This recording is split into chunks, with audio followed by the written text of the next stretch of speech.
Saudara-saudara, kali ini kita akan membahas pendapat pendiri dan pimpinan kelompok Kompas Gramedia, yaitu Pak Yakob Utomo, gitu. Dalam buku ini yang saya tulis, karena saya sebagai editor, beliau menyanjung.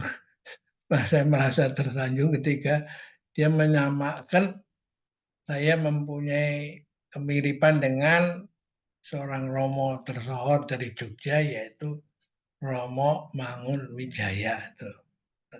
Karena dia orang yang menggencarkan saya berpikir out of the box.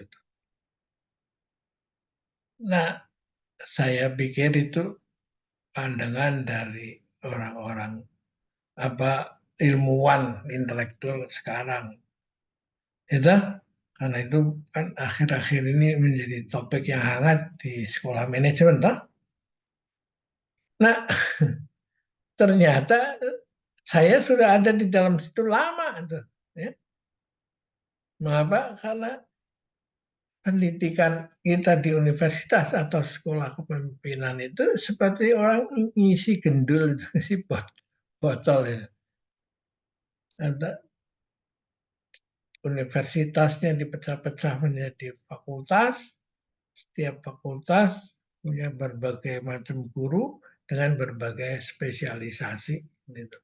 Sehingga akhirnya ketika dia lulus, dia merasa asing sama lingkungan itu, ya, orang dari fak lain apa. Jadi mengakibatkan pimpinan itu susah mengatur itu. Mereka tidak bisa mencapai konsensus sendiri kecuali ada kehadiran power yang lebih tinggi. Karena itu kan trias politika itu kan kebingungan sekarang, bagaimana, apakah masih bisa dilaksanakan itu. Karena masalahnya ini adalah hubungan keterkaitan. Nah, saya sudah sejak lama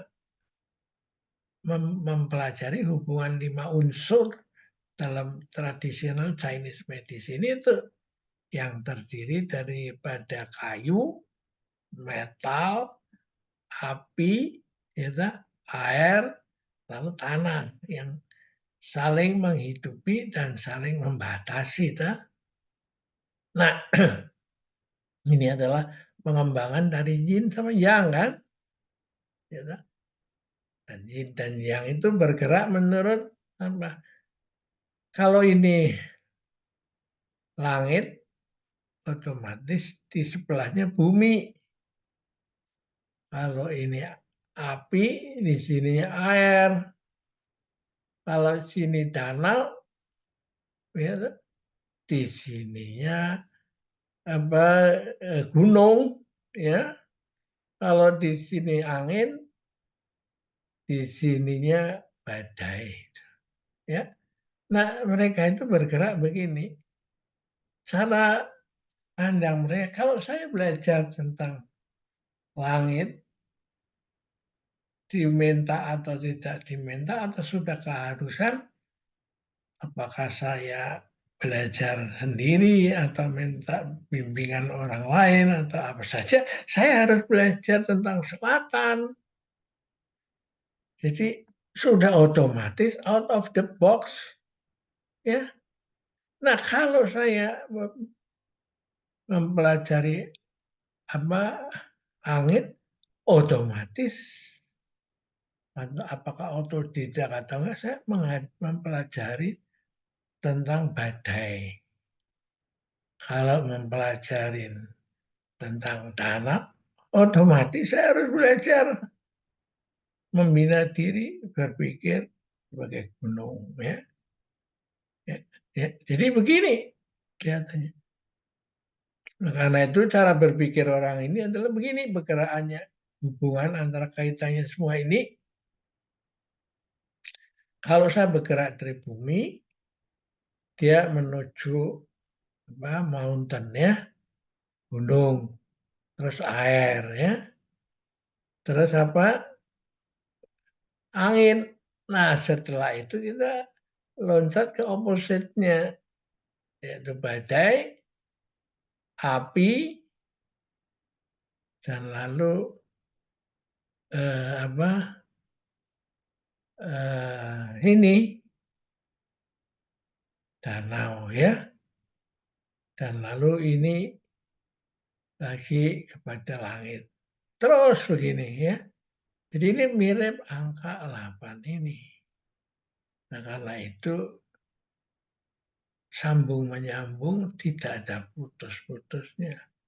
Nah, itu yang menyebabkan gerakan Tai Chi itu adalah seperti membuat angka 8 sambung menyambung tidak ada putus. Tenaga juga tidak boleh dilepas. Karena akhir dari satu gerakan menjadi awal dari gerakan berikutnya. Ya. Nah, beginilah saudara-saudara.